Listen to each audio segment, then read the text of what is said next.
Good afternoon, ladies and gentlemen. Welcome back from lunch hour. This is, of course, the 44th Annual Cancer Control Society Convention, Labor Day weekend 2016. Really appreciate your being here and your attention. And the program, of course, you'll see that G. Edward Griffin is on the program. The emergency, and he's going to say hello. Acknowledge that he's on the program, and then he'll give it back to me, and then I'll introduce the speaker after that. Of course, Ed Griffin has been not only a friend, colleague for so many years, and again, one of the pioneers in this movement. So, Ed, let me just introduce you, let you take over. All right. Thank you, Frank. Thank you. Thank you, ladies and gentlemen. Well, I guess you heard the good news that I'm really not the speaker today. There's some good news and some bad news. First of all, I should explain that.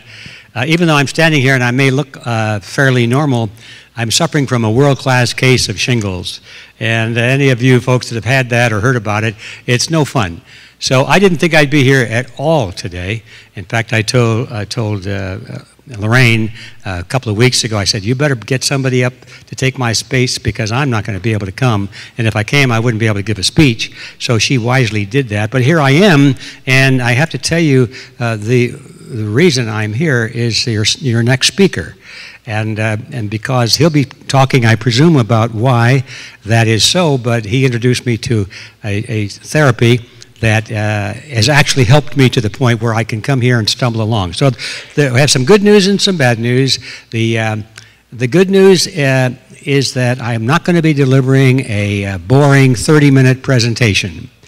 The bad news is I've just delivered a boring 2-minute presentation. And with that, I'll just say something about cancer. I have been a strong advocate of the alternative approach to cancer.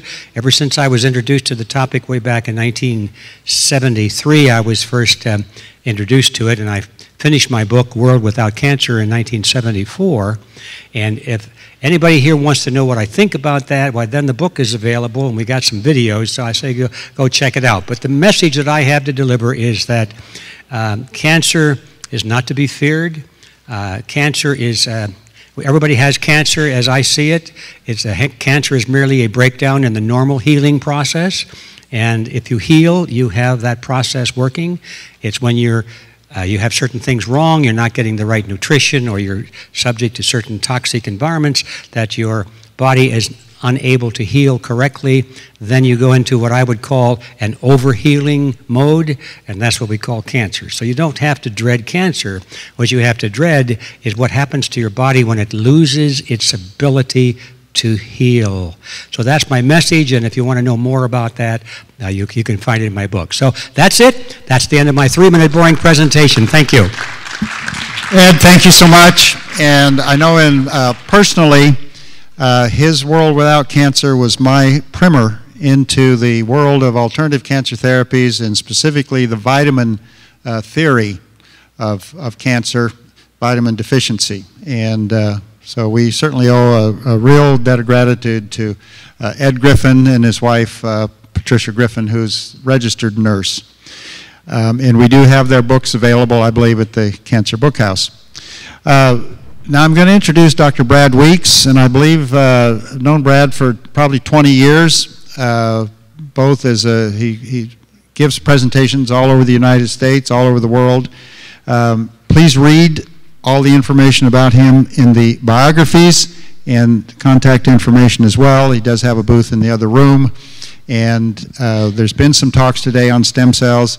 He's going to also talk about that and give some solutions, and I know you'll talk about Ed Griffin's progress and the solution to his problem, and Brad, always a pleasure to have you. Thank you very much for being here. Right. Perfect. Greetings, everybody. After lunch, glad to be here. All right, thank you. You know, it shouldn't go without being stressed how amazing it is that Lorraine and Frank and the whole team here has been doing this for 44 years. Huh?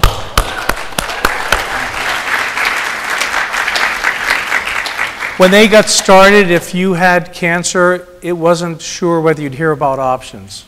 Today, I guarantee anybody who gets cancer, one of the first things they do is they pay attention to alternative integrative therapies, thanks to efforts like this. So congratulations on being here, everybody.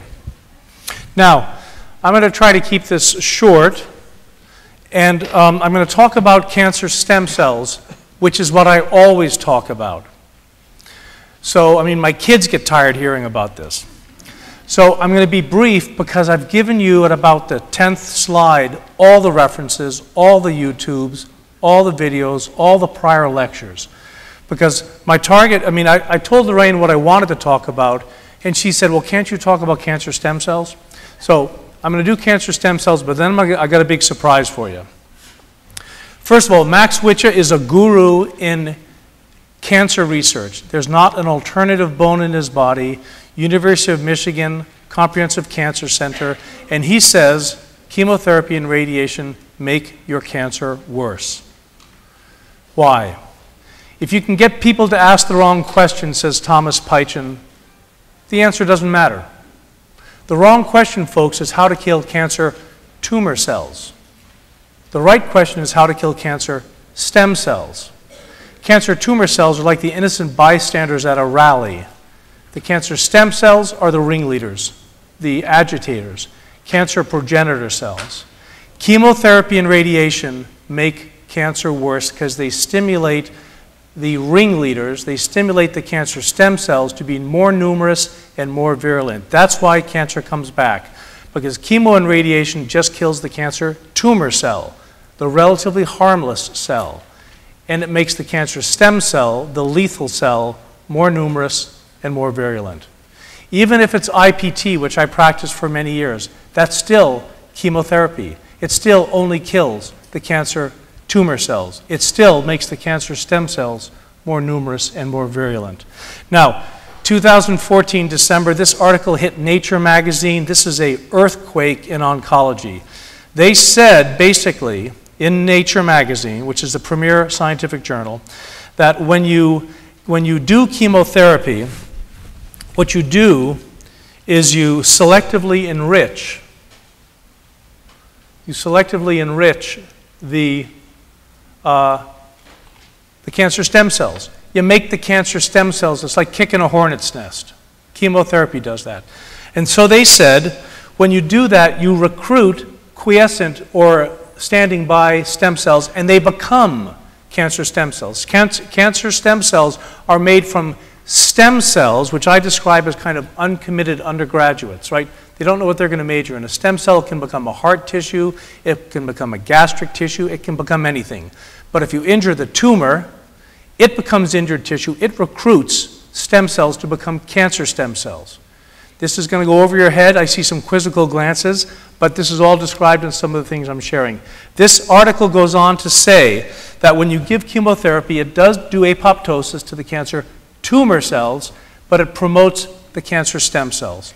This should be a death knell to chemotherapy. This article should make all oncologists stop what they're doing. And of course, it didn't happen that way, but watch this. It's a COX-2-mediated wound response, meaning the tissue that's injured recruits stem cells, and they become cancer stem cells. So the take-home message from this Nature magazine was chemotherapy stimulates cancer stem cells and the cancer returns. To treat the stem cells, you need anti-inflammatory agents. They recommended Celebrex. They recommended an arthritis drug in Nature to treat cancer, an anti-inflammatory. That's all described here at this website. The anti-inflammatory agents also shut down metastatic process. If you want to shut down metastasis, you need an anti-inflammatory. And then they recommend celecoxib, which is Celebrex, but that's got a lot of bad toxicity, kidney, renal, and so forth, liver. And then the anti-inflammatory diet is powerful medicine. There's the reference. And if you eat the whole crushed anti-inflammatory seeds, that's the most cost-effective way to address cancer. It was an honor to call up Ed Griffin, a hero of mine, and say, Ed, I understand you got shingles. Let me help you. I sent him a product called Soul, which is made from black cumin seed, black raspberry seed, Chardonnay grape seed. He'd had 10 weeks of excruciating shingles pain. God bless him, he's here with his wife Pat today, and it's an honor to meet him after all these years. Now, we all know this. Chemotherapy doesn't work, never did work. This is published in Clinical Oncology. This is not an alternative journal. Clinical Oncology 2004. You get a 2.3% benefit with chemotherapy in Australia, 2.1% benefit in America. Now, I practiced on an island off the coast of Seattle. If you were my patient and you're going to take the ferry home, and I said to you, yeah, take the ferry, you've got a 2.1% chance of making it. Would you take the ferry home? No.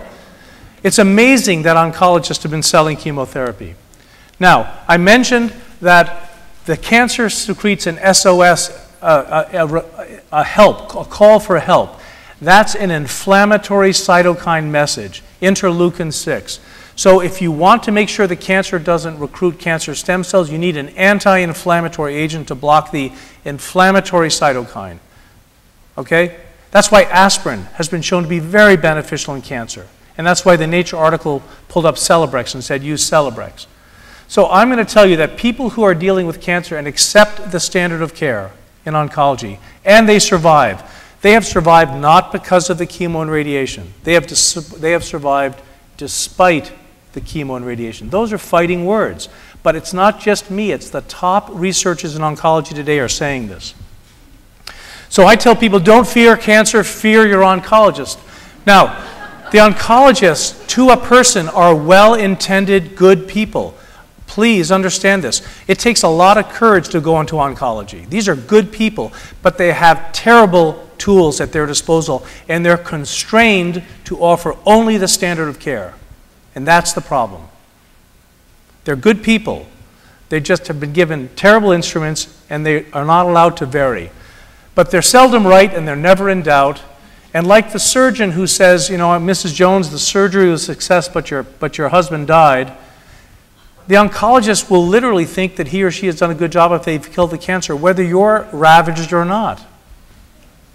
So the oncologist is typically uninformed on health and nutrition and immune enhancement. One take-home message is, if your oncologist is giving you opioids, he or she either doesn't know that opioids suppress the immune system, or they've given up on you getting well.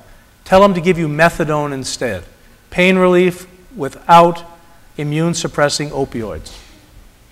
Okay, so here are the prior lectures. I'm not going to tell you more. I'm just telling you chemo and radiation makes your cancer worse. Anybody you know who's getting chemo and radiation, Max Witcha, who I mentioned earlier, on a telephone conversation told me, in my lifetime, Brad, oncologists will no longer give chemo and radiation, and he's not a spring chicken. So get tomorrow's medicine today. Here's he's developed an anti-inflammatory set of agents for Oncomed, aspirin, metformin, antabuse. Antabuse shuts down cancer stem cells. Celecoxib, of course. Dr. Detox is a product available from Safa Lab, which is excellent for going after cancer stem cells. Oxyacyst, same way. Natural agents, quercetin, berberine, vitamin D3, they all attack cancer stem cells. Lastly, Seeds of Eden is a group of these natural seeds that we talk about. So the future of cancer care is anti-inflammatories. This product, which we gave to Ed just now, has a synergistic blend of black cumin seed, black raspberry seed, and Chardonnay grape. Seeds are bitter, so you don't eat seeds, so you sweeten them here with xylitol and ribose. Those are 5 carbon sugars that lower blood sugar, available here. Now, 4 questions for your oncologist. This is the take-home message. Say to your oncologist when you are with them, why are you not recommending any safe anti-inflammatory agents? And the answer is because anti-inflammatory agents have a very narrow window of safety. Too much aspirin will kill you. Tylenol, thousands of suicides a year with Tylenol. So the oncologist is afraid to tell you to take anti-inflammatories because they're afraid you might overdose and die. But you ask your oncologist, given the fact that so much literature points to aspirin and all sorts of anti-inflammatory agents helping with cancer, why aren't you recommending an anti-inflammatory? Ask that question. Number 2, why do you offer us chemotherapy patients candy and cake and all sorts of stuff? Why do you say any calorie is a good calorie? That flies in the face of biochemistry. Cancer loves sugar. Don't eat sugar if you're fighting cancer. Thirdly, what are you going to recommend to enhance my health while you're killing my cancer cells? They don't really know. That's why you have to come to conferences like this. And lastly, what are your recommended treatments going to do to my cancer stem cells? The ringleaders. What are your treatments going to do to my cancer stem cells? They're going to give you two looks. One is kind of a deer in the headlights. What's a cancer stem cell? And they're not keeping up with the literature. Now, when I say not keeping up with the literature, I'm going to go back here. It's not here. But the top oncologists are endorsing cancer stem cells. So if they don't know what it is, they're not keeping up with the literature. But often, instead of the deer in the headlights look, they'll give you a, oh, I'm busted, oh, darn it. I wish you hadn't asked me about cancer stem cells, because now you know the game. So ask those questions. Now here's that quote. This is a private conversation. This fellow is an amazing scientist. And he said, in my lifetime, oncologists will no longer use chemotherapy or radiation as the standard of care. That's happening because anti-inflammatories are coming down the pipe and oncoimmunology, enhancing the immune system. It's very exciting. So the revolution in cancer care is to treat the cancer patient and not the cancer, to enhance vitality and nourishment and state of mind. Don't fear the cancer, fear the oncologist, fear the standard of care. And you have to remedy the cancer stem cell and ignore the cancer tumor cells. That's the paradigm shift. And lastly, understand there's two phases of inflammation. I go into that in some detail. In essence, localized inflammation kills cancer. Systemic inflammation fuels cancer. Now, we talk about core thought to eliminate fear. We talk about the epigenetics, detoxify and replenish, oncoimmunology, and anti-inflammatories. Now, that's the revolution in cancer care. And here's some of the references. You know, buy this disc, get these references, go to school. Anti-inflammatory diet and the corrective cancer support protocol. Here are the big guns. Max Dean, Stephen Clayton, Nick Gonzalez, God bless him. Now, Robert Weinberg, one of the top oncologists in the world, he says it's cancer stem cells. Irving Wiseman, same thing, cancer stem cells. Your oncologist studied under these men, and they're not keeping up with them. Google these names and cancer stem cell. It's all summarized here. It's summarized here. Giants in oncology endorse cancer stem cells, okay? This is the paradigm shift. Now, I told Lorraine I'd talk about cancer stem cells. What I really wanted to talk about is coffee. How many people drink coffee? How many people feel guilty about it?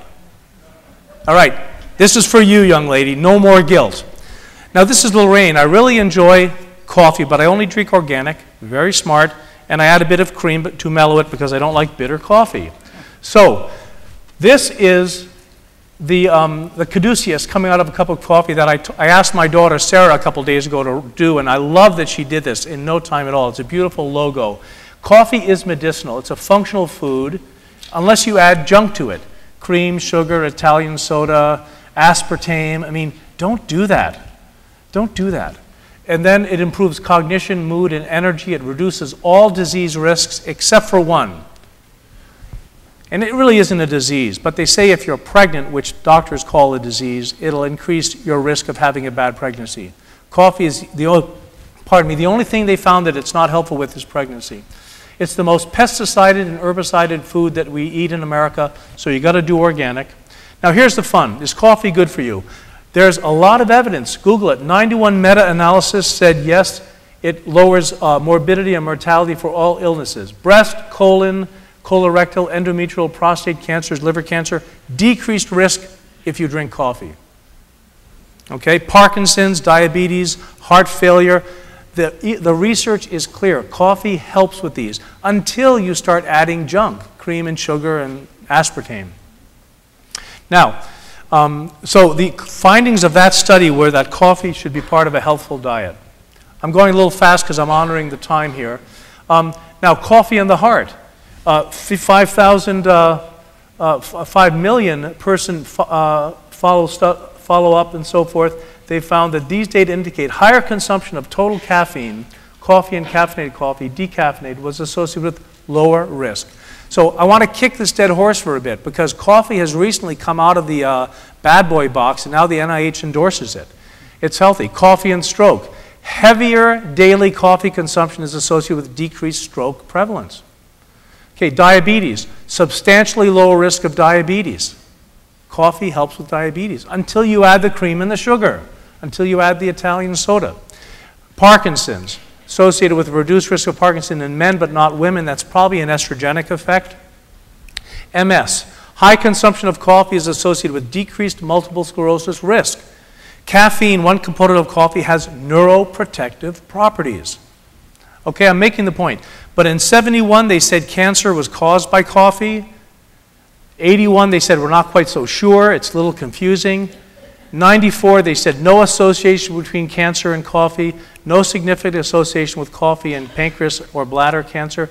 2007, drinking coffee may protect against liver cancer. Overall increase of coffee, 2 cups a day, was associated with a 43% reduced risk of liver cancer. Coffee for liver cancer. Now, we know the coffee enemas and we know the castor oil packs, but coffee orally is beneficial. Habitual coffee drinking, 2009, reduced of all cancers. Okay, I'm going a little fast because I've got some fun at the end here. NIH study, that's 2013. Coffee drinkers have a lower risk of death. Now, maybe that's because they're having more fun than the non-coffee drinkers. I don't know, but the science is pretty clear. Coffee drinkers were less likely to die from heart disease, respiratory disease, stroke, injuries, accidents, diabetes, infections. Okay? And then 10% lower risk of death, 2013. Coffee has over 1,000 compounds that can affect health. Who's heard of a sommelier? Right, you go to a nice restaurant, fancy wine. Who's heard of a cupper? A cupper, especially the Q-level cupper, is a sommelier of coffee. Okay? Now, bear that in mind here. The problem with the coffee research is that, and whenever there's a big study on coffee, I call up the researchers and I say, did you separate the coffee drinkers who had cream and sugar from the coffee drinkers who had black coffee? And they never do. It's inexcusable in my opinion. But nonetheless, even with all the junk that people put in coffee, all the positive benefits. Now, filtered coffee is different from unfiltered. But they find that lowering cholesterol and triglyceride happened with coffee, whether it's filtered or not. So what is coffee? We put sugar in it. I mean, if you're drinking a sugary drink with coffee flavoring, that's different than my black coffee. These are different drinks. Artificial sweeteners, aspartame, of course, horrible. You probably know that Donald Rumsfeld, before he worked in the Secretary of Defense, he helped Monsanto get aspartame passed by the FDA. It's terrible. Stop those artificial sweeteners. Natural sweeteners can be okay. Cream and sugar, bullet coffee. You put a lot of different things in the coffee. But really, an ideal cup of coffee is to be delicious, aromatic, flavorful, to be comforting, social, satisfying, energizing. It should be healthy. Please only drink organic coffee. It's the most pesticided food we eat in America. Non-GMO, no heavy metals, not too bitter, no caffeine jitters, no hypoglycemia. And it should be inexpensive. It should be convenient. You know, it should be portable. You can take it to the office, drink at restaurants, and so forth. Now, what is instant coffee? This is a coffee berry. This is what you harvest off the tree. And all this connective tissue, when you roast the coffee bean, this was told to me by a friend who owns a coffee plantation in Panama. When you roast the coffee bean, the beans are roasted. They separate from this husk and from this interstitial tissue that holds the beans together. They sell the beans, and what do they do with the husk and everything else? They brew it up, and then they spray dry it, and they call it instant coffee. He said to me, we sell it to Nescafe, no coffee bean. He said, we sell it to Nescafe, and we call it no Escafe. So the coffee that I'm encouraging you to drink is called Fused. It's infused with seed oils. It's in the booth here, I'll show you. But it is made of the whole coffee bean, but you can drink it instantly because it's finely ground. So the world's healthiest coffee, there's my daughter's logo again, which I'm so happy with as a dad, should be artisan beans, organic, non-GMO, no heavy metals. There's a patent-pending process of infusing this coffee with seed oils, pomegranate seed oil, anti-inflammatory oils, black cumin seed oil, grapeseed oil, grapefruit seed oil, and then they reinforce it with Ganoderma, one of the most prized mushrooms. It's an adrenal support. And then it gets ground finely, so you can drink it instantly, but it's not instant coffee. And this is you add it to 7 ounces of hot water, you've got a great creme, it's got a great aroma. There's a sample in our booth, and it's the healthiest coffee. So not only should you, young lady, be enjoying your coffee and having no guilt based upon all the research, but you should be doing organic, and we'll show you the best cup of coffee. Now, a cupper, as I said, is a sommelier, and people who typically need cream, they can drink this black without cream because it's a mild coffee from Brazil and India. People who can only drink decaf because of the Ganoderma, they can drink this without adrenal challenges. You don't get highs and lows, you don't get jitters, you can drink it after dinner, and it's delicious. So, no chemo brain. For those of you who know people with chemotherapy, they need this coffee to help with the chemo brain. I don't need cream in my coffee anymore. I don't get heartburn with this coffee. I thought I could only drink decaf, but I love the fused. And one of my friends says, "You've ruined me." I'm from Seattle, total coffee snob. She said, "I used to go and check out all the coffee shops. Now all I drink is fused." So, let me buy you a cup of coffee. We're on booth 412. This is where you can order the product. I hope that what I've done is I've shared with you the fact that coffee is a tremendously medicinal, beneficial product, unless you screw it up with cream and sugar. Thank you very much.